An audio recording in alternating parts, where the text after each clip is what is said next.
جاتے ہیں. اور بارودی سرنگیں کون بچھا کے گیا ہے؟ وہ عمران خان.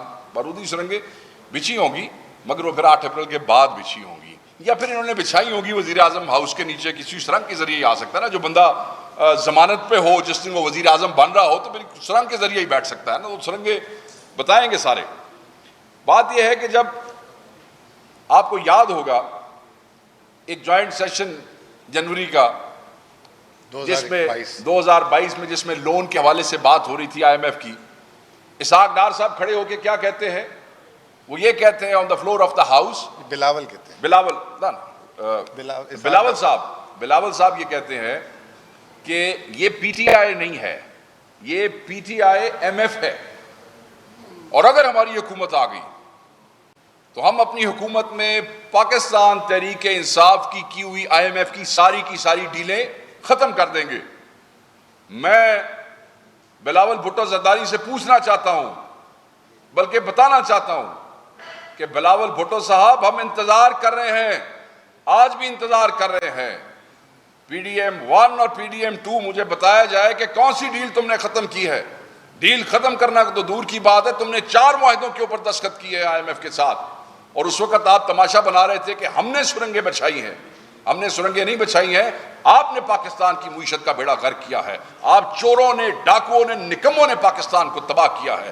وہ تو صرف سرنگیں اور آئسولیشن, وہ تو صرف ایک بہانہ تھا عمران خان کا, وہ جو ریجیم چینج والا جو معاملہ تھا. یہاں پہ اسحاق ڈار کا اگر ذکر نہ ہو تو یہ بھی بڑی زیادتی ہوگی. وزٹ ہے نا, یہ اس برسی والی حکومت کے وزٹ ہیں. On the floor of the house کہتے تھے آئی ایم ایف کے حوالے سے کہ جی یہ کیونکہ میزائل پروگرام رول بیک کروانا چاہتے تھے.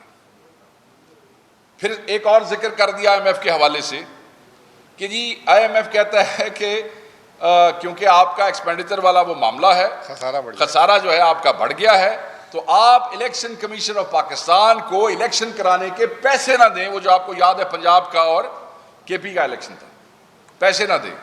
یہ پہلی مرتبہ ایسا ہوا کہ آئی ایم ایف کو دونوں صورتوں میں وضاحتی ای میلز کرنا پڑی, جو کہ پاکستان میں پہلے کبھی نہیں ہوا. یہ وہ جادوگر ہیں, یہ جن کی حکومت کی برسی کی بات ہو رہی ہے, یہ اس قسم کی سٹیٹمنٹس دیتے رہے اور پھر یہ کہتے رہے کہ شاید یہ سرنگیں جو ہیں وہ بچھائی ہیں پاکستان تحریک انصاف کی حکومت نے. جب ہماری حکومت ختم ہو رہی تھی, اور عدم اعتماد سے 2 ماہ پہلے کی بات ہے, بہرحال ایک چیز اور بڑی امپورٹنٹ ہے, وہ بھی آئسولیشن کے حوالے سے ہے. چائنا, آپ یہ دیکھیں یو اے ای کے ویزوں کا معاملہ آپ دیکھ لیں, سعودیہ میں سفری پابندی کا آپ دیکھ لیں, یورپ اور یو ایس اے کی ٹریول ایڈوائزریز آپ دیکھ لیں, جی ایس پی پلس کا جو تھریٹ آ گیا, جو انہوں نے کہا, ان کا وہ جو وزٹ ہوا اور اس پہ جو ان کی طرف سے آیا, وہ آپ دیکھ لیں. میں یہ پوچھنا چاہتا ہوں اور اسی وزیر اعظم اور اس برسی والی حکومت سے پوچھنا چاہتا ہوں کہ پاکستان میں آج سے پہلے یو اے ای اور سعودیہ بھی ہم پہ مطلب پابندیاں لگائیں گے, تو کیا یہ 3 سالوں کی آئسولیشن ہے, یا اس سے پہلے جو آپ کہہ رہے تھے وہ آئسولیشن؟ پاکستان دنیا میں کبھی اتنا آئسولیٹ نہیں تھا جتنا آج پاکستان آئسولیٹ ہے اس دور حکومت میں, یہ برسی والوں کی حکومت کے اندر, اور یہ شرم کا مقام ہے. پرائم منسٹر کا اوتھ جس دن اٹھانا تھا, وزیر اعظم جو انسٹالڈ وزیر اعظم ہیں, جن کی میں یہ برسی والی حکومت کی بات کر رہا ہوں, اسی دن جناب کی ایک پیشی تھی لاہور میں, اور مقدمہ کیا تھا؟ بیل پہ تھے, 11 تاریخ کی میں بات کر رہا ہوں. مقدمہ کیا تھا؟ رمضان شوگر مل والا, منی لانڈرنگ والا اور کرپشن والا مقدمہ تھا. اور جو عدالت میں وہ دی گئی کہ جی آج کیونکہ وہ جو آپ کا ملزم ہے اس کو وزارت عظمیٰ کا حلف اٹھانا ہے, تو استثناء ہے, تو آپ مہربانی کریں کہ اس تاریخ کو آگے کر دیں.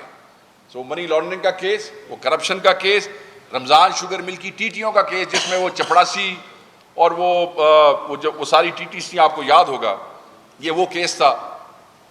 جس دن پیشی تھی اسی دن حلف اٹھایا, تاریخ آگے لی, تاریخ 27 کی پڑی, اور پھر والنٹریلی ایک بیان آتا ہے کہ جو کمپلیننٹ ہے, جو مدعی ہے, وہ درخواست واپس لے لیتا ہے.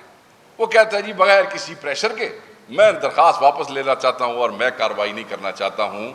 ایک شخص جو منی لانڈرنگ کے کیسز میں، کرپشن کے کیسز میں ضمانت پہ تھا، اس کو سرنگ بچھا کے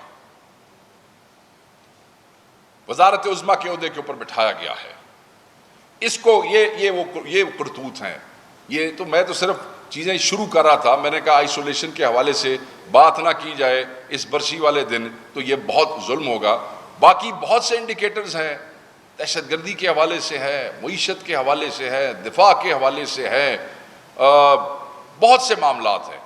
میں اب باقی معیشت کے حوالے سے، کیونکہ یہ زیادہ امپورٹنٹ چیزیں ہیں، یہ میں مزمل بھائی کو ریکویسٹ کروں گا کہ اب یہ اس کو چیز کو آگے لے کے چلیں اور کچھ چیزیں آپ سے بھی شیئر کریں. بتائیں دنیا کو کہ انہوں نے برسی کے موقع پہ بتائیں کہ 3 سالوں میں انہوں نے کیا کیا پاکستان کے ساتھ کیا ہے اور کیسے کیا ہے. جی بسم اللہ. یہ کہتی ہے کہ ہم نے جو ہے نا سیاست قربان کر کے معیشت ریاست کو بچا لیا، ہم نے ڈیفالٹ سے ملک کو بچا لیا، ہم نے معاشی پاکستان میں بحالی کر دی.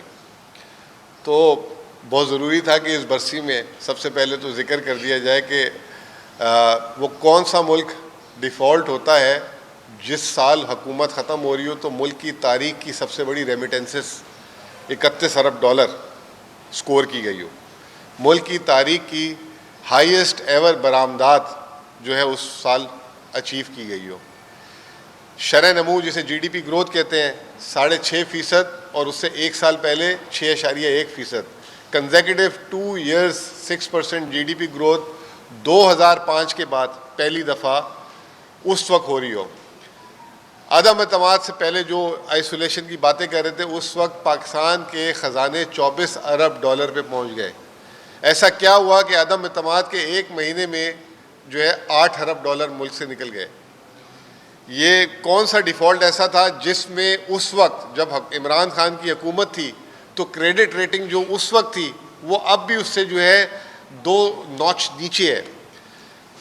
پھر ان 3 سالوں پہ آ جائے، ان 3 سالوں میں پاکستان کی تاریخ کی سب سے کم گروتھ ہوئی. کل کی اخبارات کی ہیڈ لائن تھی اور آج کی بلکہ اخبارات کی ہیڈ لائن ہے اور کل کی نیوز چینل کی ہیڈ لائن ہے کہ ایشیائی ترقیاتی بینک کہہ رہا ہے کہ پاکستان کی اس سال شرح نمو 2.5% رہے گی اور اگلے سال 3% رہے گی. ابھی 1 مہینے پہلے اڑان پاکستان کا ایک پروگرام ہوا تھا جس کو اڑان کی مطلب بھری تھی.